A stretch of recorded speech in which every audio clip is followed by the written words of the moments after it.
night my mother-in-law told me to get out, I was 8 months pregnant. I had a bag of frozen peas on my ankles because they'd been swollen since Tuesday. I was wearing Marcus's old college sweatshirt because nothing else fit anymore. And she stood in the doorway of what was supposed to be my home and said, "This is our house, and we want you out of it by Friday." I looked at her. Then I looked down at my stomach. She didn't. My name is Renee. I'm 36 now. I live in a 2-bedroom apartment in Columbus, Ohio, with my son Caleb, who just turned 3 and already has opinions about everything. Which socks to wear, which cup is the right cup, which of his 2 cats is his favorite.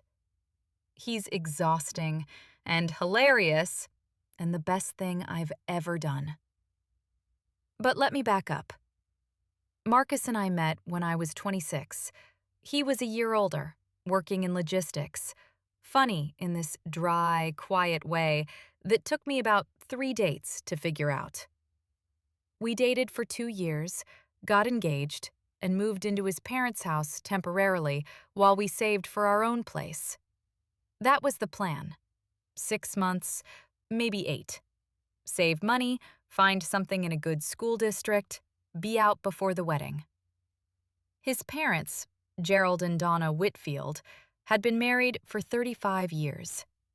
Gerald was retired military, didn't say much, communicated mostly through grunts and the occasional nod. Donna was the opposite. She talked constantly, had an opinion about everything, and had spent 3 decades being the center of her household. When I moved in, I understood immediately that the center of that household was not going to expand to include me. It wasn't dramatic at first. It was small things. She'd reorganize the refrigerator and move my food to the back without saying anything. She'd make dinner and not mention it until Marcus sat down, so I'd either eat what she made or figure something else out. She called Marcus every morning, every single morning, even after we were living in the same house. Just to talk. "She's always done that," Marcus said when I mentioned it. "It's just how she is." I let it go. I let a lot of things go because I was a guest in their house and I knew it. And I was trying. We got pregnant 7 months into living there. Unplanned, but not unwelcome. We'd talked about kids. We wanted them. The timing was just a little earlier than the spreadsheet said. I told Marcus first, obviously. He was scared and happy in equal measure. That particular face men make when they realize something enormous has just happened, and they're not sure which emotion to land on. We told his parents at dinner. Gerald said, "Huh," which, for Gerald, was basically a standing ovation. Donna put her fork down and said, very carefully, "Are you sure you're ready for this?" She was looking at Marcus, not at me, just at Marcus. The pregnancy changed things in the house, or maybe it didn't change them so much as clarify them. Donna had ideas about everything. How I should be sleeping, what I should be eating, whether I was exercising too much or not enough. She'd read articles, she was always reading articles, and she'd slide printed pages under my bedroom door. One time, it was a piece about the dangers of caffeine. I was on half a cup of decaf a day. Another time, it was something about emotional readiness for parenthood. I showed Marcus that one. He looked at it for a second. Then he said, "I'll talk to her." Whatever he said didn't stick. The real problem, the one that was always there underneath everything, was that Donna didn't think I was right for Marcus. She'd never said it directly, but she'd said things around it, in that particular way people have of communicating something they want you to understand while maintaining deniability. Marcus always had such a specific idea of the life he wanted. I just want to make sure you two have really talked about your finances. You're very independent, Renee. That's interesting in a marriage. That last one she said at Easter dinner, in front of everyone, with a smile that didn't reach her eyes. I smiled back. I said, "Thank you." Later, alone with Marcus in our room, I said, "Your mother just insulted me at the dinner table and nobody said anything." He said, "She didn't mean it like that." How did she mean it? He didn't answer. That was the beginning of a different problem. Not just Donna. Marcus. Marcus, who loved me and was going to be a father and couldn't figure out how to exist in the same space as both his mother and his wife without one of them winning. And his mother had 32 years of practice. Things got worse as I got further along. I was uncomfortable all the time. The way you are at 8 months, when the baby is sitting on your sciatic nerve and your back aches, and you can't sleep in any position for more than 45 minutes. I was working from home and trying to prep for maternity leave and attempting to exist in a house where I felt like an inconvenience. One Saturday in March, Donna and I had what she would later call a disagreement, and what I would call something significantly larger. It started because she'd gone into our room. She'd gone into our room while I was napping and reorganized the baby things. The small dresser we'd bought, the onesies I'd washed and folded and arranged, she'd redone all of it. Her way, without asking. I came out of the bedroom and stood in the hallway and said, "Donna, why were you in our room?" She said, "I was just helping." I didn't ask for help. "You're exhausted. You can't do everything yourself." I wasn't doing everything myself. I was sleeping. And I woke up to find you'd been through our belongings. Her face changed. "I have been nothing but helpful to you since the day you moved in here. You moved my food to the back of the refrigerator. You slide parenting articles under my door. You went into my room without permission." "My room?" she said. "This is my house." I stopped. She had a point, technically. It was her house. That was the thing she'd been holding this whole time, the trump card she'd been saving. Technically, we were guests. Technically, we were at her mercy. "You're right," I said. "It is your house. And as soon as I possibly can, I'll get out of it." I thought that would be the end of it. A bad afternoon, a cooling off period, and then we'd move forward awkwardly the way families do. But Donna didn't cool off. She escalated. That night, she talked to Gerald. I don't know exactly what she said. I know what happened next. The following morning, Gerald knocked on our bedroom door. Marcus answered. Gerald stood in the doorway and said, in that flat military tone he used for everything, "We need to have a family conversation tonight. Dinner. All 4 of us." I looked at Marcus across the room. He looked back at me. I said, quietly, "Marcus." He said, "It'll be fine." It was not fine. At dinner, Donna laid it out. Not emotionally. She was very controlled, which somehow made it worse. She said that the living situation had become untenable, that there was tension in the house that wasn't good for anyone, that she and Gerald had discussed it, and they thought it would be better for everyone if Marcus and I found our own place. Marcus said, "Mom, we're 8 months away from the baby. We have a plan. The baby is almost here," she said, "which is exactly why we think it's time." I said, "Donna, I'm 8 months pregnant. I'm not in a position to move right now." She looked at me, and I want you to understand the look. It wasn't mean, exactly. It was something worse. It was like she was looking at a scheduling conflict, like I was a logistical problem to be solved. She said, "We're asking you to be out by the end of the month." The end of the month was 3 weeks away. "That's not," Marcus started. Gerald said, "Son?" Just that. Son. And Marcus went quiet. I sat there at their dinner table with my hands in my lap, and I thought about what it would feel like to cry in front of this woman. And I decided I would not do it. I would not give her that. I said, "All right." I pushed back my chair. I put my napkin on the table, and I walked to our room. Behind me, I heard Donna say, "She's being dramatic." I closed the door. I sat on the edge of the bed, and I put my hands on my stomach, and I talked to the baby. I did that sometimes, just narrated things to him. This tiny person who couldn't hear yet, but was there. I said, "Okay, buddy, here's what's happening. We're going to figure this out." I called my mom. She said, "I'm booking a flight." My mom, Linda, flew in 2 days later and drove me to look at apartments.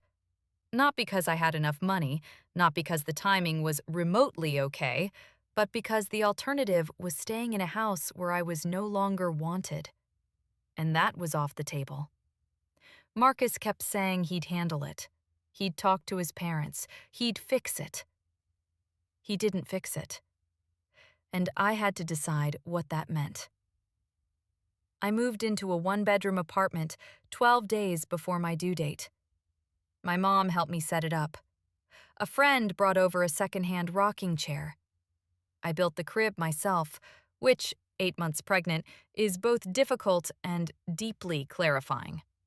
There's something about sitting on the floor at 11 p.m., putting together a crib by yourself that tells you exactly what you're capable of. Caleb came 18 days later. Marcus was there. He was in the delivery room. He held my hand.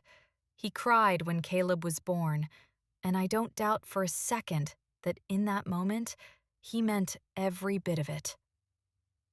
But here's the thing I understood in those first weeks, in that small apartment with a newborn and my mom sleeping on an air mattress in the living room. Marcus had made a choice, and he'd made it at the dinner table. When Gerald said, "Son," and Marcus went quiet, that was the choice. Not malicious, Not even conscious, maybe. but it was there. We tried.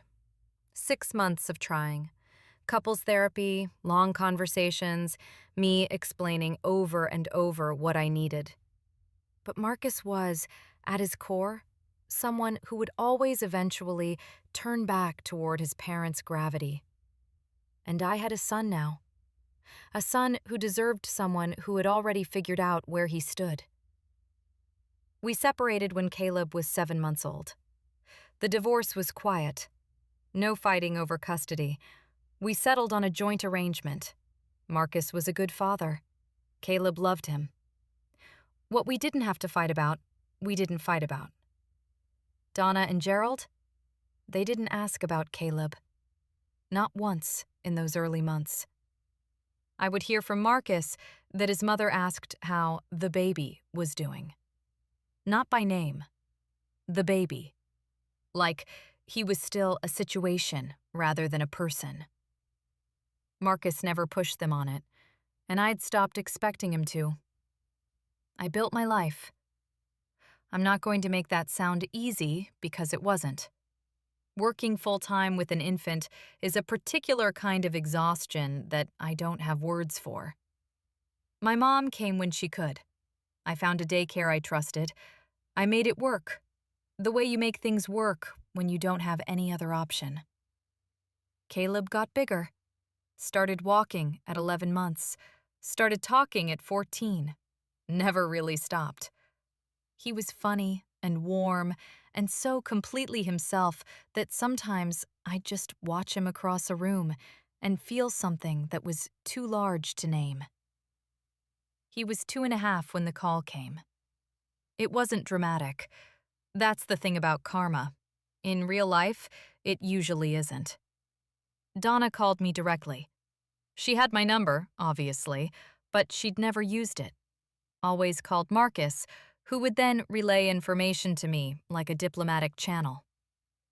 This time, she called me directly. I almost didn't pick up. I was making Caleb's lunch. He was doing something chaotic in the next room, and I saw her name and I held the phone for a long moment. I picked up. She said, "Renee, it's Donna." "I know," I said. A pause, a long one. Then, "How are you?" "Fine. What can I do for you, Donna?" Another pause. "Gerald isn't well. He had There were some heart issues. He's stable, but..." She stopped. "He's been asking about the baby. About Caleb." I waited. "We were wondering," she said, and her voice was doing something I'd never heard it do before. It was uncertain. The control was still there, but underneath it something had shifted. "We were hoping we might be able to meet him, see him, if that's something you'd consider." I stood in my kitchen. I thought about a lot of things very quickly. The dinner table. "This is our house." The look she'd given me, like I was a scheduling problem. The drive to the apartment with my mom, 12 days before my due date. I thought about Caleb in the next room, who had 2 grandparents on my side who adored him, who knew his name and remembered his birthday and called him by his actual name. And I thought about what it would mean to let him carry an absence. I said, "I'll think about it." She said, "Thank you." Not "I'm sorry." Not "we were wrong." Just "thank you." Like she was grateful for the business of it. But here's what I decided, and I want to be clear about this. I didn't decide for her. I didn't decide for Gerald, or for Marcus, or because I believed some debt had been paid. I decided for Caleb. Kids don't get to choose their family. They get the one they're born into, in all its complicated, imperfect fullness. And if there were people who wanted to know him, people who, whatever their failures, were his family, then he deserved the chance to know them. On my terms. I called Marcus. I said, "Your parents want to meet Caleb. I'm going to let them, but I need you to understand something first." "Okay," he said. "I'm not doing this so your mother can have something she wants. I'm doing this because he's 3, and he deserves a full life. If she says one thing, one word, that makes him feel small or makes me feel like I did in that house, I'll take him and leave, and we won't have this conversation again." Marcus said, "I understand." "Do you?" A pause. Longer than I expected. "Yeah," he said. "I do. And Renee, I'm sorry. For not... I should have handled things differently." It wasn't enough. It also wasn't nothing. We arranged a Saturday afternoon. Neutral territory. A park near my apartment. Not their house, not mine. Caleb wore the blue jacket he was obsessed with at the time, the one with the dinosaurs on the buttons. Donna and Gerald arrived before us. I saw them from across the parking lot. Gerald thinner than I remembered, moving more carefully, and Donna standing next to him with her hands clasped in front of her. I held Caleb's hand as we walked toward them. He was curious about everything, as he always was. A dog on a leash, a puddle, a leaf. Gerald crouched down when we got close, with some effort, given his heart, and looked at Caleb at eye level. He said, "Hey there, I'm your grandpa." Caleb considered him very seriously. Then he said, "You're old." I bit the inside of my cheek. Gerald laughed. A real laugh, the kind I'd never heard from him in 3 years. He said, "Yeah, buddy, I am." Donna was watching all of it.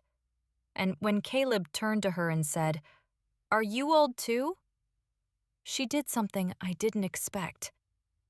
She laughed too. And then she looked at me over his head, and her eyes were full, and she said, "He's wonderful, Renee." It wasn't an apology. I want to be clear about that. But it was something. We sat on a bench for an hour. Gerald pushed Caleb on the swings. Donna showed him a bird's nest in a nearby tree. At one point, Caleb held Gerald's hand while they walked along the path, completely unprompted, the way small children do when they've decided someone is trustworthy. I sat on that bench and watched it happen. My son, meeting people who should have known him from the beginning. 3 years of lost time, laid out across an afternoon in a park. I didn't feel triumphant. I don't think triumph is the right thing to feel when everyone involved, including you, has already been through loss. What I felt was something quieter, a door being opened. Maybe not all the way, but open. I drove home that afternoon with Caleb asleep in his car seat, and I thought about all the ways a family can break, and all the ways it can, sometimes, slowly and imperfectly, find a new shape. We're not close, Donna and I. I don't expect we will be. But Caleb sees his paternal grandparents now, a few times a year. Gerald taught him how to play checkers. Badly, because Caleb is 3 and doesn't follow rules, but they sit at the table very seriously and move pieces around. Donna sends him birthday cards with too much money in them, which I'll put in his college fund without telling her. It's not the family I planned. None of this is the life I planned. But Caleb doesn't know that. He just knows his life. His apartment, his daycare friends, his mom, his dad, his grandparents on both sides. He knows the dinosaur jacket and the cats and the rocking chair that my friend brought over when he was nothing yet but a due date and a hope. He is so loved. That's what I built. Out of a Friday night in March when I was 8 months pregnant and a woman stood in a doorway and asked me to leave. I want to ask you something before you go.